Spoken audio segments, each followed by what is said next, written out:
مولانا دلاوری رحمۃ اللہ علیہ نے لکھا ہے کہ ہندو دھرم کے عقائد میں یہ شے ہے جسے آوا گون کہا جاتا ہے، آئے گئے۔ معنی یہ ہے ان کا کہ آپ نے بھی سنا ہوگا ایک لفظ وہ بار بار استعمال کرتے ہیں یا ان کے ہاں عموماً استعمال ہوتا ہے، جنم یا نیا جنم، جنم یا نیا جنم۔ وہ یہ کہتے ہیں کہ اس شریر کے اندر جو آتما رہتی ہے موت کے بعد وہ نکلتی ہے، لیکن مٹتی یا مرتی تو نہیں ہے۔ ہاں شریر یہ جو ہے یہ ختم ہو جائے گا۔ کیسے ختم ہوگا؟ اس کو جلا کے ختم کریں گے، مکتی دیں گے، اور آتما رہے گی اپنے ٹھکانے پر، البتہ وہ نئے شریر کے ساتھ نیا جنم لے کر آئے گی، اور پچھلے جنم میں جو اس نے اگر اچھائیاں کی ہوں گی تو اس آئندہ والے جنم میں یا نئے جنم میں وہ اس کا اچھا بدلہ پائے گی، اور اگر برائیاں کی ہوں گی تو نئے جنم میں وہ اس کی سزا پائے گی۔ اور اس طرح یہ سلسلہ آتا اور جاتا، آنا اور جانا، یہ سلسلہ چلتا رہے گا۔ اس کو ان کے ہاں کہا جاتا ہے آوا گون کا نظریہ،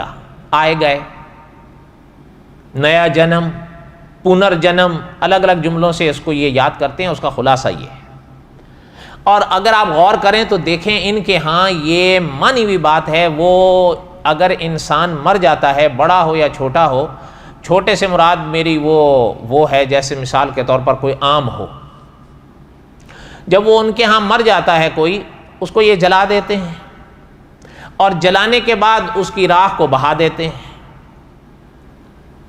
اس لیے کہ اگر ان کے نظریات کو پڑھیں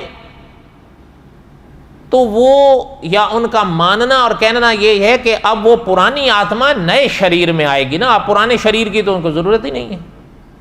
وہ تو جل گیا، پانی میں بہہ گیا، ختم ہو گیا، اب نئے شریر میں آئے گی۔ اچھا، اور مولانا ابو القاسم رفیق دلاوری رحمۃ اللہ علیہ نے لکھا ہے کہ اس سلسلے کا ان کے ہاں کوئی اختتام بھی نہیں ہے، یہ آوا گون کا نظریہ چلتا رہے گا۔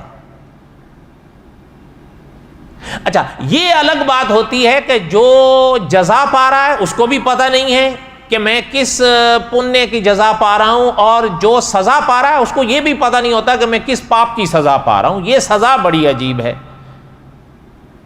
حالانکہ یہ تو عدالتوں کا مانا ہوا قاعدہ ہے نا کہ ملزم کا جب جرم ثابت ہوتا ہے وہ مجرم قرار دیا جاتا ہے، اور جب مجرم قرار دیا جاتا ہے تو اس جرم کی اس کو سزا دی جاتی ہے، تو باقاعدہ اس کو بتا کر آگاہ کیا جاتا ہے کہ تجھے یہ جو سزا دی جا رہی ہے تیرے اس جرم کی سزا ہے۔ یہ ایک عجیب ان کا سلسلہ ہے کہ مولانا ادریس کاندلوی رحمۃ اللہ علیہ نے بھی ایک مقام پر لکھا تھا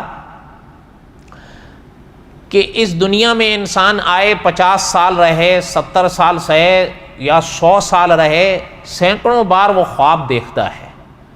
1 گھنٹہ یا آدھا گھنٹہ یا 50 منٹ یا 2 گھنٹے کوئی خواب اگر وہ دیکھ لے،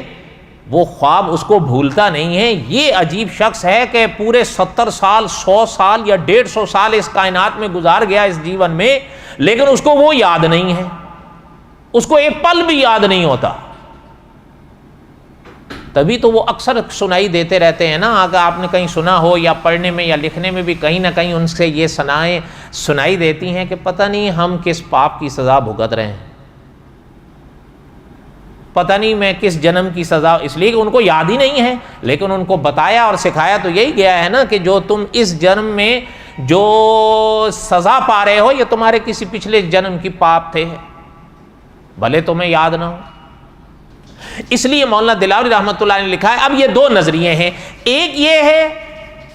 کہ پچھلے جنم اور نئے جنم لے لے کے یہاں آتے رہیں گے، آوا گون کا سلسلہ چلتا رہے گا۔ دوسرا نظریہ یہ ہے کہ جو قدرت نے زندگی تجھے 70 سال، 100 سال یا 150 سال کی دی ہے، وہ یہاں گزار کر اگلے جہان میں جائے گا، جب ساری کائنات کے فیصلے ہوں گے جس کا نام قیامت ہوگا، تو اپنے عملوں کی جزا پائے گا۔ قدرت کو منظور ہوگا اچھی پائے گا، قدرت کو منظور ہوگا بری پائے گا، اس کا ہم خود ذمہ دار ہوں گے، اللہ نہ کرے کوئی برائیاں جو ذمہ کی ہوں گی۔ تو حضرت نے لکھا ہے اب یہ 2 نظریے ہیں۔ اب کوئی شخص اگر یہ کہے کہ جی یہ دونوں ٹھیک ہیں، دونوں کیسے ٹھیک ہیں؟ لازماً ان دونوں میں سے ایک غلط ہے۔ اس لیے یہ کہنا کہ جی دونوں ٹھیک ہیں یہ انہی طرح کے لوگ کہہ سکتے ہیں، ورنہ ان دونوں میں سے ایک ہی کو اختیار کیا جائے گا۔ یہ نہیں ہے کہ دونوں کو کہیں جی دونوں ٹھیک ہیں، دونوں کیسے ٹھیک ہیں؟